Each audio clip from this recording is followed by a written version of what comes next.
যাচ্ছি যে বিষয় আপনাদের জানাচ্ছিলাম যে এই যে ইরান ইসরায়েল সংঘাত এবং কিছুক্ষণ আগেও মাসুমা যেমনটা বললো যে সেখানে এই যে সংঘাত বা যুদ্ধ বলুন সেটা কিন্তু কোনোভাবেই হাসপাতাল সেই সমস্ত জায়গাগুলোকে একটু এড়িয়ে যাওয়ার চেষ্টা হয়, কিন্তু এবার যে ছবিটা দেখতে পাওয়া গেল ইরান ও ইসরায়েলের এই সংঘাতের মাঝে হাসপাতাল পড়ে গেল, সেখানেও এই ক্ষেপণাস্ত্র হামলার মতন ঘটনা ঘটেছে এবং একাধিক মানুষ তারা কিন্তু এই ঘটনায় আহত হয়েছেন এমনটা কিন্তু খবর পাওয়া যাচ্ছে মাসুমা।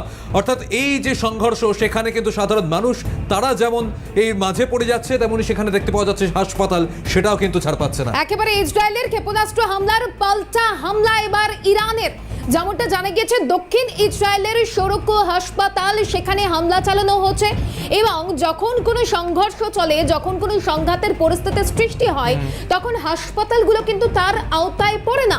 সেখানে গিয়ে দেখলাম দক্ষিণ ইসরায়েলের 100 শয্যা বিশিষ্ট এই শোরকো হাসপাতাল, যে হাসপাতালে এবার হামলা চালানো হচ্ছে ইরানের তরফে। ব্যাপক ক্ষতি হচ্ছে বলে দাবি ইরানের কর্মকর্তাদের। হামলায় আহত হচ্ছেন বেশ কিছু মানুষজন, হাসপাতালে চিকিৎসাধীন ছিলেন বেশ কিছু মানুষজন এবং সেই হাসপাতালে হামলা চালানো হচ্ছে এবং বলা হচ্ছে যে চিকিৎসার জন্য আর না আসারও অনুরোধ করা হচ্ছে। সেই ছবি আপনারা দেখতে পাচ্ছেন, হাসপাতালে ক্ষেপণাস্ত্র হামলা, চারিদিকে ছড়িয়ে ছিটিয়ে রয়েছে কাঁচের অংশ, সেখান থেকে রোগীদেরও কিন্তু সরিয়ে নিয়ে যাওয়ার চেষ্টা চলছে। একটা যে পরিস্থিতি সৃষ্টি হয়েছে এই মুহূর্তে আতঙ্কের পরিস্থিতি হাসপাতালে চিকিৎসক এবং রোগীদের মধ্যে। বৃহস্পতিবার সকালে ইসরায়েলের দিকে ব্যালিস্টিক মিসাইল নিক্ষেপ ইরানের। জেরুজালেম তেল আভিভে শোনা গিয়েছে তীব্র ধারাবাহিক বিস্ফোরণের শব্দ, যার মধ্যে এক হাসপাতাল, সেখানেও এই ক্ষেপণাস্ত্র হামলা, চিকিৎসকদের মধ্যে রোগীদের মধ্যে সেখানে ক্রমাগত আতঙ্ক ছড়াচ্ছে। একেবারে বৃহস্পতিবার সকালে ইসরায়েলের দিকে ব্যালিস্টিক মিসাইল নিক্ষেপ ইরানের, তবে ইসরায়েলের পাল্টা ক্ষেপণাস্ত্র হামলা ইরানেরও।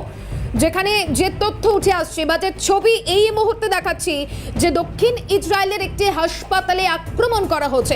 এখান থেকে সুভাষিস বাবুর কাছে যাব। সুভাষিস বাবু, যখন কোনো যুদ্ধ চলে বা কোনো সংঘর্ষ চলে সেই সংঘর্ষের আওতায় হাসপাতালগুলো আসে না, এমনটাই তথ্য আমরা কিন্তু জানি। সেক্ষেত্রে দাঁড়িয়ে একটা হাসপাতালের উপর আক্রমণ করা হচ্ছে, হাসপাতালে যেখানে অসংখ্য রোগী ভর্তি রয়েছে, চিকিৎসা চলছে, হাসপাতালেও আক্রমণ। কিভাবে দেখছেন এই বিষয়টাকে? অনুচ্ছেদে পাওয়া যায় যে মিলিটারি ডিসিপ্লিন বা military warfare discipline is one of the ideal disciplines ever have been drafted. আজকের ডেটে এটা একটা লজ্জার দিন। তার কারণটা হচ্ছে এই ডিসিপ্লিনটাকে অনেক লোকে আইডিয়ালাইজ করে। আমরা বলি না, দেখবেন কথার মতো কথায় কথায় যে মিলিটারির মতো ডিসিপ্লিন হও, আর্মির মতো ডিসিপ্লিন হও। তার মানেটা কি?